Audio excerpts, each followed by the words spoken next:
first of all, I'm so happy you wrote another book because I loved your first book, and I'm happy you wrote a second one. And you talk a little bit about, well, you talk about your sons, and Matthew, your oldest, went away to college, and now Jono, and the youngest is going away to college. And Rob is like... Sad. It's very sad. You love your sons so much. I love how much you love your sons. Thanks. And, you know, a lot of us know what it's like to... Thanks. Look, the dream for all of our kids, right, is that they get amazing educations and have the opportunities that we work hard for them to try to have. So when that happens, it's the good news. It doesn't feel like the good news, man. It feels hard, and it feels sad to me. They leave you. They go away. They leave you, and it's... and I thought, I'm a guy, you know? It's like, I'm going to be fine with this. And I was not fine. Yeah. And I almost didn't write about it in the book because it was so painful. And I thought, I'll write about it later. I'm glad I did, because that part of the book is very special to me, because it's a perfect snapshot of what it meant to say goodbye to my son and sort of turn him over to the world. Yeah. Well, and I didn't know this. I just learned this today in the meeting, that John Owen got a tattoo. Sadly, I can confirm that. Now, my youngest, Johnny, is 18, and he has the mind of a lawyer. So he immediately came at me with, Dad, I'm 18. I can get it legally. I'm going to get it, whether you like it or not. So I thought, okay, how can I control this? How can I control this? And so I figured, all right, I'll negotiate it with you. So we negotiated placement, size, what it would be. And finally, we settled on something I think is okay. What is it? Where is it? It is a keyboard, an octave of a piano. He's very passionate about piano, so I liked that it was emblematic of his dreams and passion. And it's right here on his wrist. And so it's very sort of classy and simple, and if a tattoo can be classy. It could look like a... Couldn't that look like a barcode or something? It does look like a barcode. It does. It does. But there's an ongoing argument in the house about should we put white in it, because it looked, yes. Now, so you're clearly in the barcode camp. Thanks. Well, I haven't seen it, but just saying it's the keyboard, it sounds like, especially just right there. You're the tiebreaker. Yeah. I'm gonna get some white ink put on it now. Yeah. Oh, now he's getting more tattoos. Yeah, thanks to you. Yeah. I know Rob just said, this is a dream. This is crazy that my boys are on your show. I mean, I've known y'all forever, so this is really cool that you're on my talk show. Finally. So maybe you'll be nicer to me when I play poker and you won't take my money. No chance. I don't know about that. All right. So before we start talking about the show, because that's what we're here to do, let's talk about things that your dad does that embarrasses you. Let's do that first. Where do we start? So ugly. This is gonna be horrible. Just. Well, he's just like, he's a man-child. He is a teenager trapped in a 50-year-old or 53, whatever it is, year old body. Right. One of the worst things is if I'm in a crowd and he's anywhere nearby, he will scream at the top of his lungs my least favorite nicknames. And they're really embarrassing. Quick-wee! Yeah. It works. I mean, right? That's your nickname? Quick-wee! Quick-wee! It was my childhood stuffed animal. Oh, I see. All right.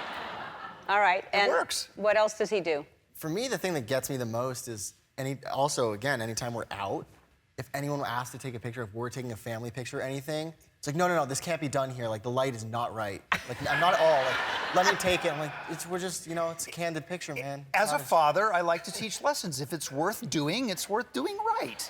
That's right. Life is not a movie set. Life is a movie set. Oh, you will learn that. One day. You will learn that, son. Yeah. And so he posts a lot of things on social media, and you do not approve of those things. God, no. I beg him sometimes, like, just let me run your social media stuff. I'll do it for free, happily. And yet he continues to occasionally mortify us. What does he post that mortifies you? Well, and Matthew is the first to say this, like, he'll have these really insightful posts sometimes. Like, He had a great one, like him with Syrian refugees. And yeah. The next one. And powerful. And then it's him, like, in a chair, and it'll be like, me eating today, #lunch.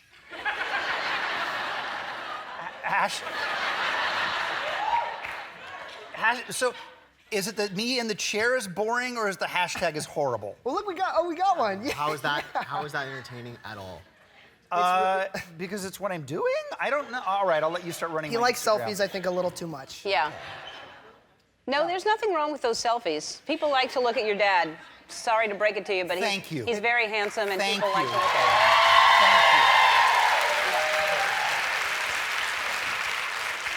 so Johnny is, first of all, he's writing for Ryan Murphy. And remind me again what he went to college for? This is my son, John Owen. He graduated with straight A's at Stanford. Got in because he was the earliest intern in Eli Broad's stem cell laboratory, got out and decided he wanted to be in Hollywood, and I wanted to kill myself. Yeah. But he's working. He's not like, he's working for Ryan Murphy. He's writing. He's a very smart kid, and he's doing great. And Matthew Lowe, my oldest, just passed the bar, the California bar. I mean, that's fantastic. It's one of the hardest tests in the world, and he's carrying on a good legacy because my dad's an attorney, and I only play them on television. That's right. Well, but you play them well. Thank you so much. All right, so Johnny is backstage because his boys, basically always comment on your Instagram posts. They troll me, I think, as the kids call it. Yes, they do. They troll you. So hi, Johnny. Johnny is backstage right now, and so he's going to watch this entire interview and comment as we go. It's going to be brutal. So, yeah. All right, so let's just talk about, first of all, let's start with this, Johnny. This will be a good one. People's Sexiest Man Alive issue. You are in here for Sexy at Every Age. Yeah. See, I think the at every age thing is kind of a backhanded compliment. Well, it's a compliment. It doesn't matter. It means you're sexy at every... But you could have been like, what's happening? He's writing. In my 50s. Thanks, Johnny. I know how old I am. Okay. You don't need to... You should be... Oh, ask how many times I've... He's been on the cover. You haven't been on the cover, and it's not for lack of examples why you should be. Let's show some examples of what somebody should have seen to put him on the cover. I've never been there's Sexiest that. Man Alive. Never. Yeah. Never. There's that. There's that. Never have I been. Never. There's always been somebody sexier. Right. And I'm very angry about it. Yeah. I think the only reason I've not been Sexiest Man Alive, I've spent a lot of time thinking about it. It can only... I blame Russian collusion, honestly. That's what I blame. Yeah, That's because there's reason. no reason why not. No, this election I should have won. All right. Clearly. So... Here Come we on. go. That's my little sweet doe. Look at you being in an uncomfortable position to make your dog. Yep.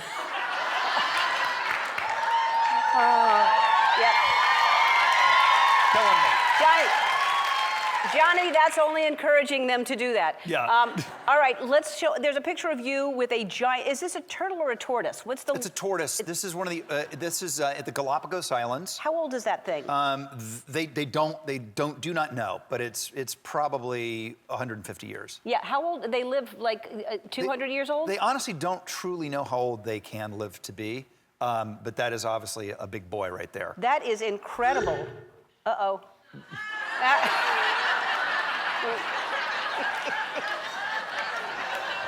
All right. I mean. All right. Well, I mean, what are you gonna do? I don't know. Let's change the subject. I mean. Let's talk about the holidays. Is the house their house is so lovely and it's so cozy for the holidays. Have you started decorating? Well, I have an obsession, and you know me, like the house. I'm not really involved in the house. I live in the house. I love the house, but that's Cheryl's domain. But when it comes to the Christmas tree, I am all over it. I'm obsessed with it drying out too soon.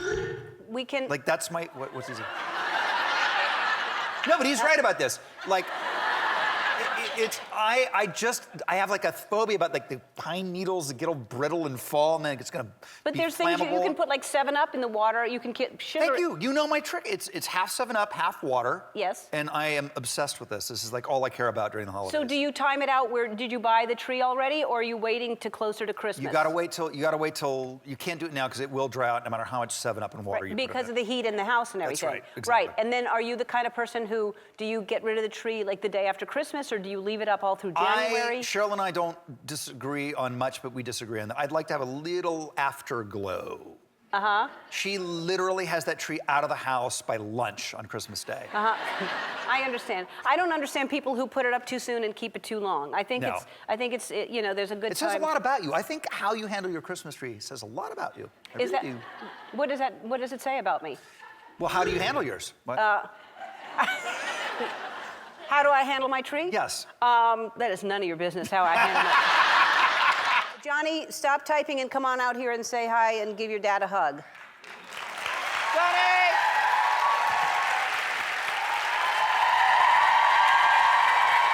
Let's go, Bird. I hope I wasn't too mean. No, you were good. You were good.